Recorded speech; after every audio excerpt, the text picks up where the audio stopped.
All right, we will learn about the lore of Warhammer 40K. Let's go.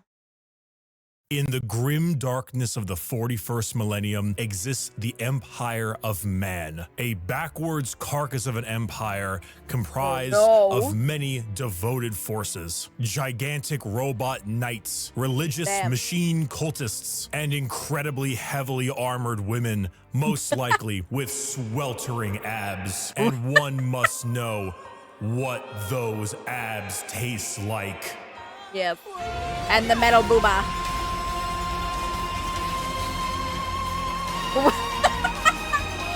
Not the freaking gamer subs. Oh my gosh. Okay, Cajun. Have a good time. The freaking gamer subs ad in the middle of this. Sweet 6-pack. Oh, this is his flavor. Okay. Oh my god, that's so freaking hilarious. This is a really good flavor, actually. It's delicious. I think it's pineapple. My gamer subs flavor is Hell here. Yeah. Sweet 6-pack has arrived. A delicious and refreshing cherry pineapple blend. Yes. Play the sound. It's so good. Yes, my Bricky's official gamer subs flavor is here. Sweet 6-pack, not only in regular energy mode, but also in caffeine free. The cherry pineapple flavor is not the kind of flavor that just smacks you in the face. It is light, it is refreshing, and it's one of those things where you sip it and you go, not bad. And next thing you know, you are having your 4th refill the same day. And it is available now. Link in the description. Use code Bricky for 10% off your entire order. Not just for this, but for everything you buy. And I'm not dumb. If you buy any of these tubs, regular, caffeine-free of my sweet 6-pack flavor, you will get a Muscle Girl 32-ounce shaker completely for free. There are only a couple thousand of those shakers. So get it while supplies last. By now. I cannot believe we finally have this, but I told everyone, like, once you find out the flavor, you'll be like, yeah, that tracks. Cherry and damn pineapple. straight does it track. Yum. Sweet 6-pack available now. Code Bricky, link in the description.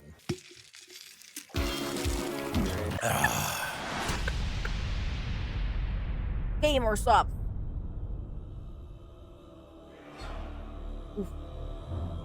The age of knowledge and enlightenment has ended. The age of darkness has begun.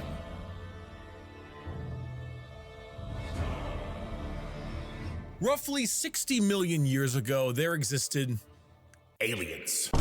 And these aliens lived short, painful lives. They belonged to radiation. Oh my god, that looks like the alien in freaking Lilo and Stitch. What the hell?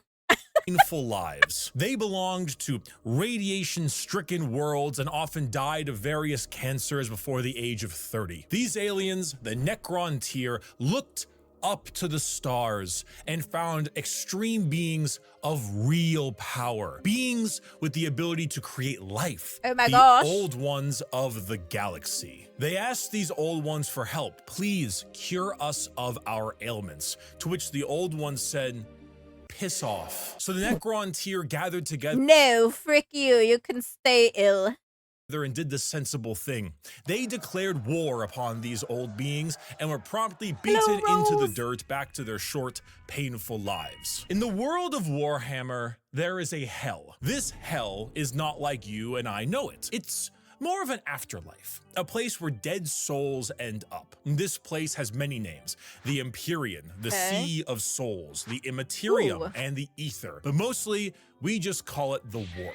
While you and I know of hell as a place of horrors and punishment, the Warp isn't really that. Not in the beginning. It's energy, but the kind of energy formed from thought and soul, psychic energy, where the dead souls of people end up in a place that is impossible to understand. No laws of reality exist. Like, time is merely a suggestion, and it is not something that can be braved easily. The Warp would be like sailing the ocean in a pirate movie. To jump from your ship would be certain death. To stay in the sea for too long on your boat could drive a man mad. And there are many dangerous things lurking in those depths. Yet the sea is not evil. It simply is. It just is. Mostly. There are more malevolent beings in those waters, areas that you do not sail towards. This would be known as the realm of chaos. The realm of chaos exists in the warp as a special area led by 3 chaos gods. Khorne, the god of combat, murder, and Khorne!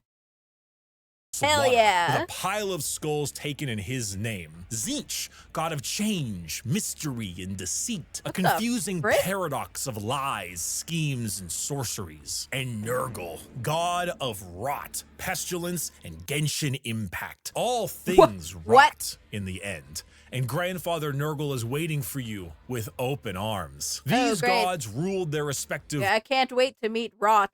He looks amazing. Realm in the warp, sending their many followers against each other in the great game to be the most powerful of all the gods. So the warp exists. Hell is real, parallel to our galaxy, with the realm of chaos and its gods fighting for control. But Khorne is blood for the blood god, skulls for the skull throne. Or he is also cornbread. Nurgle is kind of benevolent? Really? Really? He takes away your pain? Okay. I can see that. I can see that. There are also gods of real space, gods of the normal world too. They're called Catan, and they eat stars. You think Star Eater. God stays in heaven because he too lives in fear of what he's created? These star gods saw the plight of our poor Necron tier and how the old ones cast them aside and said, you know what? You guys want immortality? Oh, we will make it happen. We are the gods of the tangible, of real space. We can give you a cure. So then they ate all their souls. Oh, okay. And turned them into robotic automaton, feasting on their souls and leaving a hollow shell of an intelligence left that is technically immortal. With the power of an entire species' souls, they turned their new robotic slaves on the old ones and hunted them to extinction. The Necron tier, now the soulless, undying Necrons, got their wish at the price of their souls. But we can count the number of kind gods on an amputated Why they always say, be careful what you wish for.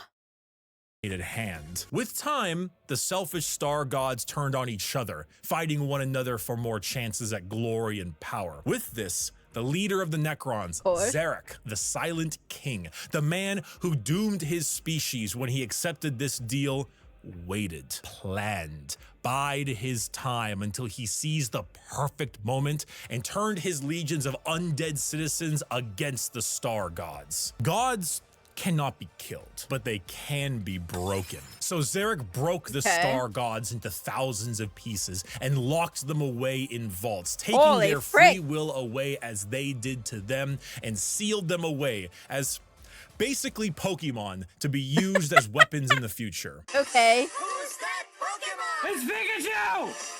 It's the Void Dragon. Zarek then, with his perfect memory, exiled himself for his sins, flying out to the darkness between galaxies to atone for what he had done. This entire situation, the genocide of the Old Ones and the rebellion of Zarek, will go down in history as the War in Heaven. It is the most brutal war the galaxy has ever seen and ever will see. This was a conflict that took an entire galaxy-spanning species and pitted them against gods that ate stars. The Necrons, rather crippled from, you know, the War in Heaven, decided to go to sleep in gigantic tomb worlds on various planets until the upstart species of the galaxy died out. And so turns out when you have a war that lasts tens, hundreds of thousands of years and involves the genociding of multiple species, the Old Ones of the galaxy, and the consumption of souls from an entire race, the warp It's a little wacky. You know, if you had a kitty a little pool bit. and it was nice and calm, corn is over there. Just a little bit wacky. Splashing about, so you don't really go in that direction. Nurgle has explosive diarrhea, so you don't really go in that direction my either. God. But you can still kind of get in the pool. The pool's still fine. Turns out when you add a couple trillion souls to that kiddie pool, it'll make the waves a little more turbulent. And turns Just a out a little lot of them like to pick a side, Nurgle, Tzeentch, or Khorne. So the once calmer warp, the once relaxing kiddie pool has now been bloated. A million years of war will certainly make Khorne, god of murder and slaughter, more powerful. A million years of war will probably make Tzeentch, god of deception and change, a little more powerful. And good God, a million years of war will make Nurgle, god of decay, oh, just the tiniest bit more powerful. Now It's like- entering that kiddie pool Yes. Yes, look at all this beautiful millions of years of decay. Or hundreds of thousands of whatever. is no longer fun, it's dangerous. The warp is now a problem. Hell is resembling hell a lot closer to what we imagined it originally. The Sea of Souls and the Realm of Chaos are now intertwined. So who else to brave the galaxy than a species that 60 won't million need years, to oh deal my with God. that? The Age of the Eldar. The Eldar are space elves. They have a lot of the traits that you probably think of when you Okay. think of elves. Tall, slender, pointy ears, bit more androgynous looking, no matter what DeviantArt will tell you, and a bit stronger on the emotional side. The old ones, as I mentioned, could create life. And when they were getting, you know, absolutely bodied by the Catan and the Necrons, they made some new races to try to help them. One of them was the Eldar. It didn't save them, but they're here now anyway. Oh, and also the orcs, but they're busy right now. The orcs are busy destroying things.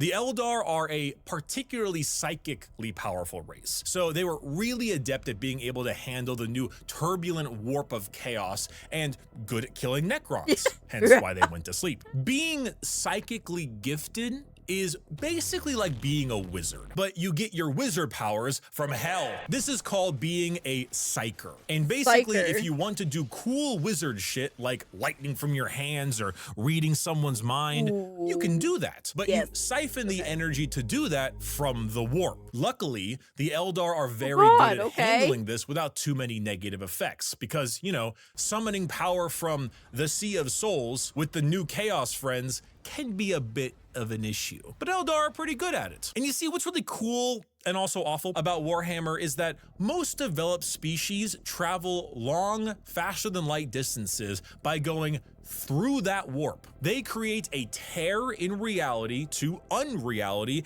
and move through it. Faster than light travel? Cringe. We go through hell itself to deliver your packages. For those of you who play Damn. Minecraft, you know how That's like Amazon.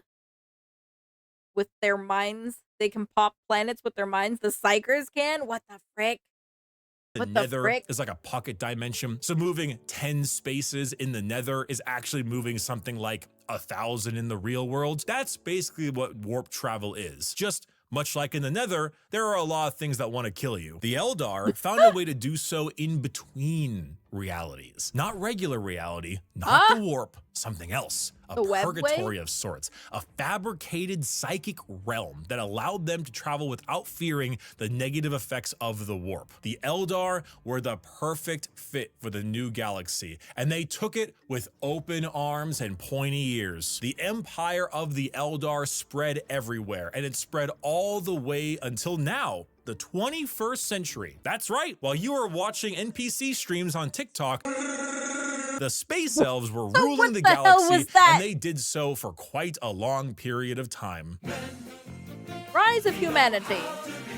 Ah, yes. Now the boring race enters. Okay, let's go. 21st century came and went. Humanity grew and grew all under the nose of their elf overlords. At this time, humans advanced, your classic sci-fi style way. We began to expand, colonize our solar system, Snoring. terraformed our planets, created new Falling and more asleep. powerful machines and starships. The age of Terra, also known as Earth, but we call it Terra here, was here and existed between the 21st century all the way until the 15th millennia. Not much is known about this time, not much needs to be known. Humanity grew up, sought the stars. It's classic. Then came the years between 15,000 and 25,000, the age of technology, or to some, the dark age of technology. Bro, This is when okay, let me guess, the freaking humans somehow become like the strongest race ever, right? Right? humanity reached a new apex of technological understanding. When you think of sci-fi, there's a lot of things you can think of. Star Trek, maybe Star Wars style. You can go cyberpunk dystopian. The age of technology was deep sci-fi, like a scientific prowess that fringed on magic. This is also when the first ever psychers began showing up in humanity. Individuals with the genetic mutation to be able to access the warp, and then because of that, travel through it. Humanity was no longer constricted to their early ways of travel. With warp travel, they could go anywhere in the galaxy. They equipped ships with gigantic AI machines, with everything you would ever need to know about mankind, and sent them out on colony ships to expand their influence across the galaxy. So they're like mutated humans, sort of. And this was truly the golden age of humanity. And with every golden age, there is a fall. While the new human upstarts of the galaxy were reaching new levels of technology and prowess, the Eldar were engaging in debauchery! What happens when a species has everything? You can produce unlimited food out of nothing. Your need for farmers and workers, gone. You have dominated the stars and have created a fast travel system that doesn't rely on the dangers of the warp. You have nothing else to do. You have no struggles, no problems, and feel as if there is nowhere else to go. Well, you begin to experiment. The Eldar started harmless enough. You know, you take a serious interest in your species' culture, your arts, paintings, poems, plays. These are Eldar, elves, remember? Their emotions are heightened, more powerful than us humans. So your plays get louder. They start to push on the limits of your hearing ability. Your music becomes different, more deranged. It pushes the boundaries of what is art. The visual spectacle of art becomes more bizarre, more delusional, more eccentric. And let's not forget a very important sense. Touch. Pornography is one thing. I'm a virgin. Brothels is another. What if they all mixed? What if your brothels were part of your art and music? And what if those became more deranged? The boundaries of debauchery were not just met, but shattered. Next thing you know, murder is commonplace and often mixed with the art, music, and sex. Pain is a common byproduct of entertainment. Whatever sensation you can have must be increased, must be enhanced, must be taken to the limits. The Eldar Empire slipped into a nightmarish realm of debauchery and excess, with the worst of it taking place in a city in the Webway, a black market for these kinds of heinous acts known as Kamara. Some Eldar saw the writing on the wall, saw what was happening to their species and how far they had slipped. So they boarded continent-sized starships called craft worlds and left their empire, seeking a more enlightened, they were like, we're leaving. Goodbye. Goodbye. calmer existence among their peers. They're immortal? Some, those in Kamara, pushed it to even greater heights, relishing the pain and torment they inflicted on those around them. All during this, the warp, the yin to the yang of the world, was fed by these emotions, by the psychic power of the Eldar, by the souls taken in these depraved acts on a galactic scale. And just like that, Eldar ended. Slaanesh, the fourth chaos god, was birthed into existence and consumed the souls of 90% of the Eldar population. Those that fled were spared the worst of it, and those in the Webway and Kamara were able to stave off the pull of Slaanesh so long as they continued to commit horrid acts of torture and violence. But for the majority of the Eldar, their empire died with Slaanesh's birth. The new fourth chaos god, she who thirsts, the god of unspeakable excess of pleasure, pain, hedonism, and perfection, had been born. With the fall of the Eldar Empire came the ruin of humanity. Slaanesh's birth sent storms in the warp across the galaxy, making travel between star systems impossible. Coupled with a huge classic AI rebellion, as a staple in these sci-fi settings, humanity began to suffer the age of of strife. Now, planets that relied on intergalactic travel were completely cut off. Long-range messages normally sent through the warp were snuffed out. If you were a planet that was great at mining stuff but couldn't get food, well, you know that movie about the rugby players in the mountains? Oh, and because of these insane Too bad, warp so storms sad. and fluctuations, psychers began to appear among the human population a bit more often. Now, this initially had them hunted down as witches, because that's pretty common in this setting, but some deemed it right to protect them. Unfortunately for those people, psychers, because they open a gateway to the warp, don't really know how to use their powers well, and they kind of attract demons, who then force their way through the psyker as a conduit of sorts and begin to slaughter the population of your my planet. gosh. The Age of Strife was a catastrophic period of time for humanity and set back their progress tenfold. So they need to be like trained, obviously, to use their powers. Welcome in, Amy. How are you doing? Over the not one, not two, but 5,000 year period. During this time, the age of humanity that we know began to form. Worlds equipped with large mechs for agriculture began to equip them with weapons to defend from alien and demonic invaders. Over 5,000 years, this became a custom and tradition, dubbing them as night worlds, a feudal society of honor-bound knights in gigantic robots that uphold the chivalric code to defend their worlds and honor. A group of individuals on Mars, after radioactively bombing their planet to become inhospitable to human life, ran their entire lives underground on the few life support system. For the Emperor! Boom! Welcome in, Loki! Mages get possessed by demons from the Fade. Oh yeah, true, in Dragon Age.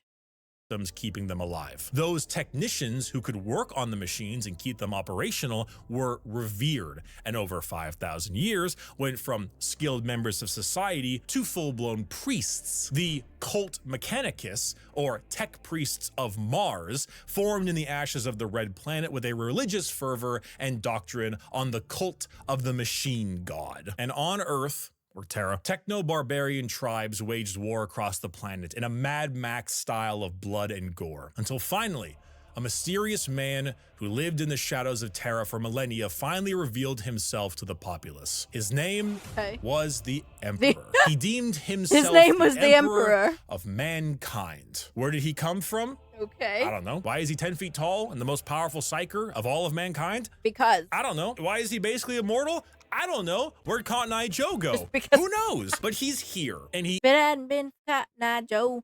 I've been married long time ago. Ba-dum, ba-dum, ba-dum, ba-dum.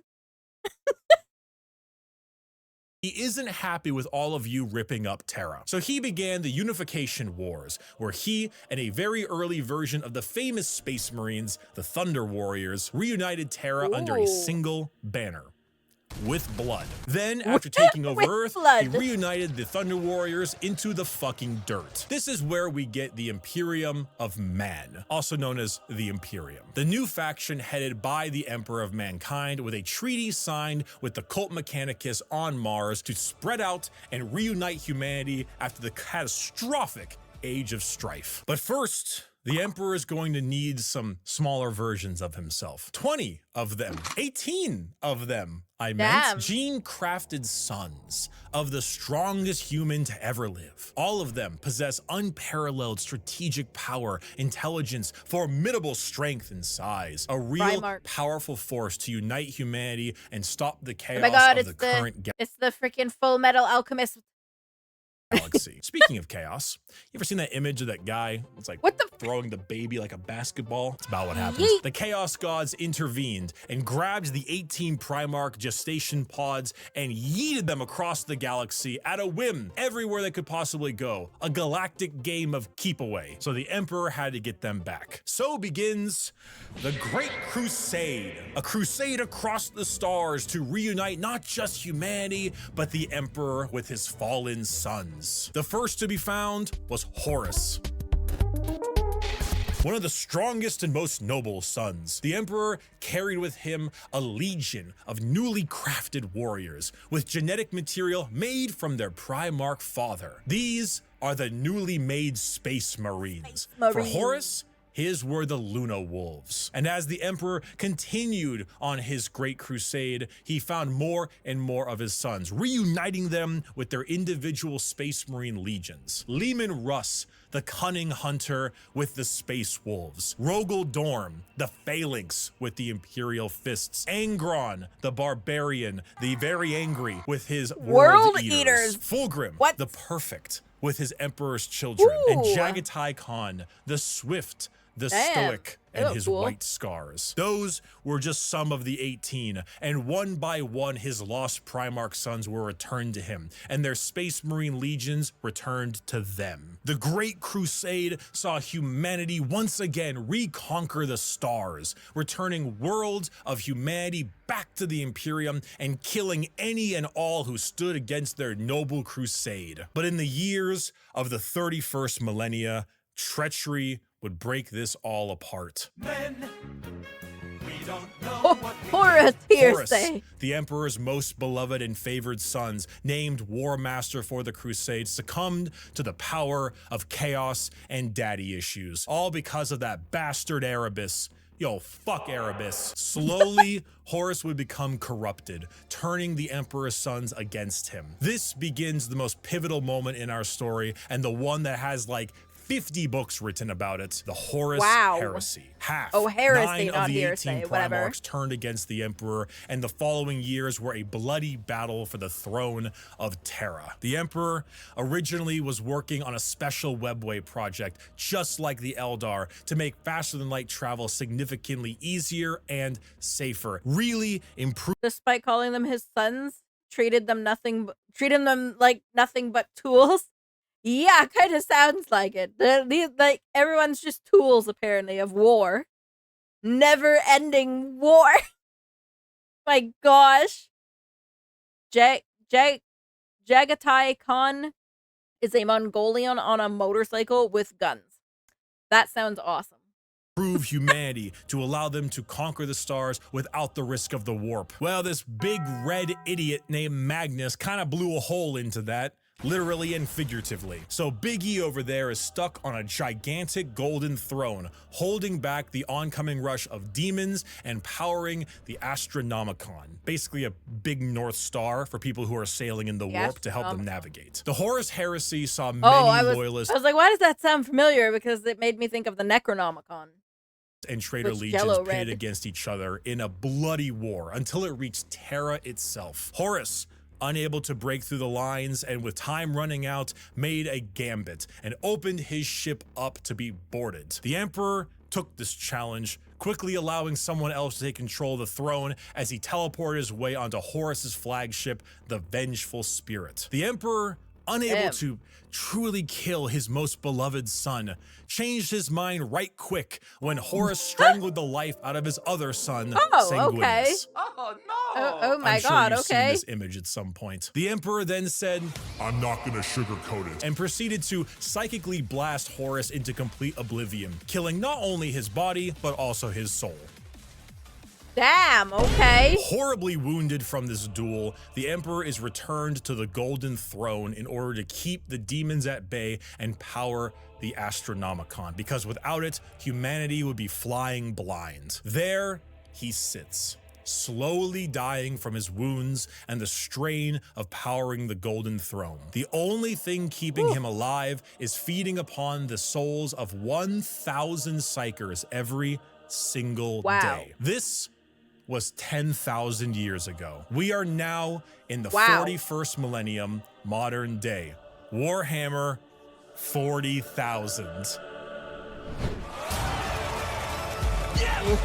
The Emperor remains on his throne. The Imperium is a rotting carcass of an empire, a fascist, xenophobic cult that worships the Emperor as a deity despite him never wanting to be seen as a god. Over the span of 1 million worlds, the ecclesiarchy, the Church of the Emperor is spread throughout. Inquisitors with unparalleled power root out any sign of heresy or lack of devotion to their god Emperor. The other half of the traitor legions move about as Chaos Space Marines, raiding and pillaging the Imperium, while the loyalist half does their best to keep the Empire alive. All throughout this, they must endure orc invasions, Eldar trickery, the reawakening of the Necron race, and the Great Devourer, the newest tyrannid threat from the darkness between galaxies that has arrived to feast on their worlds. Those things look cool. The theme of Warhammer 40,000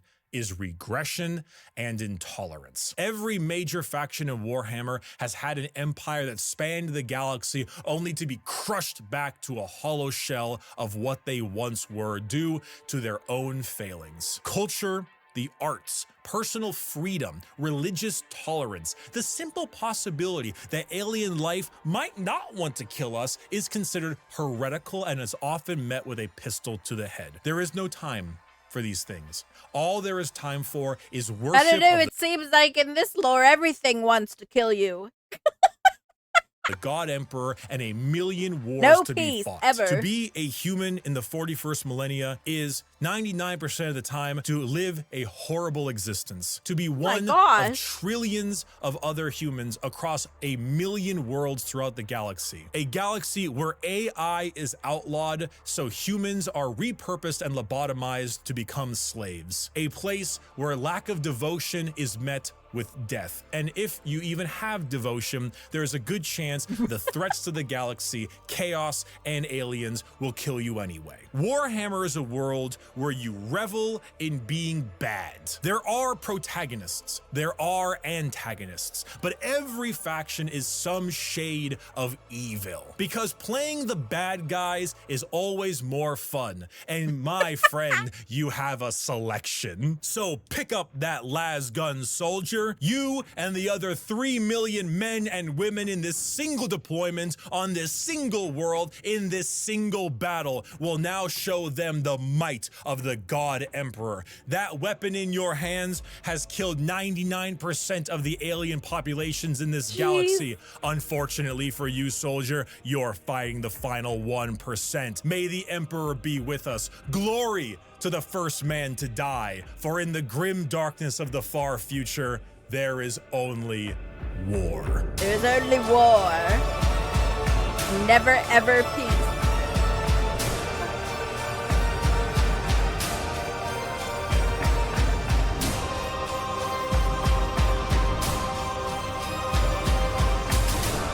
Damn.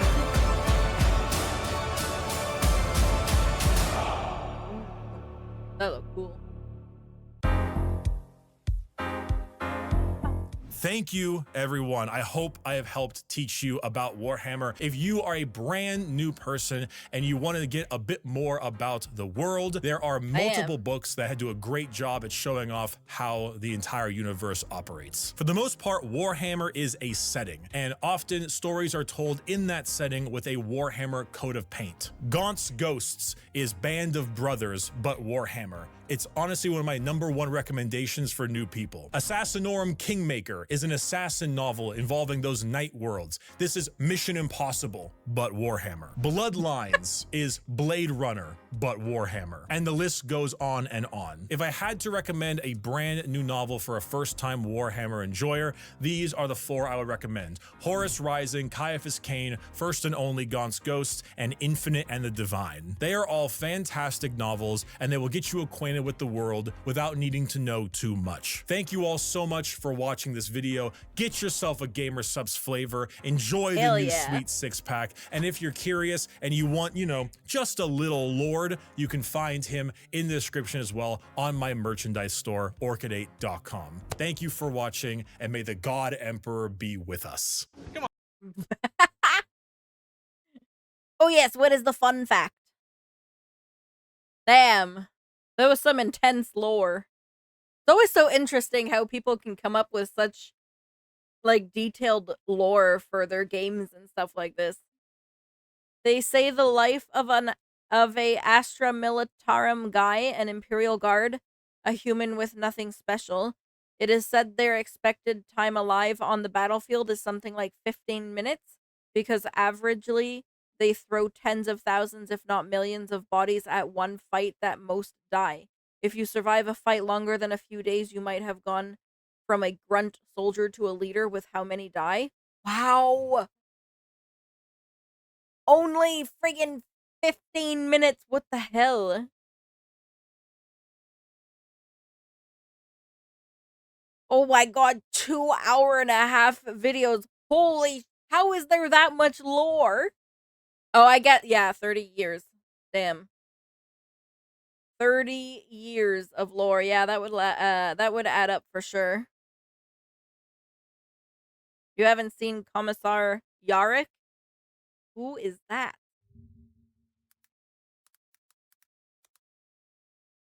Oh, he looks cool. A pirate. He is a pirate. No. Kane? Is it Caiaphas Kane? Caiaphas Kane also looks like a pirate. What the hell? They look cool.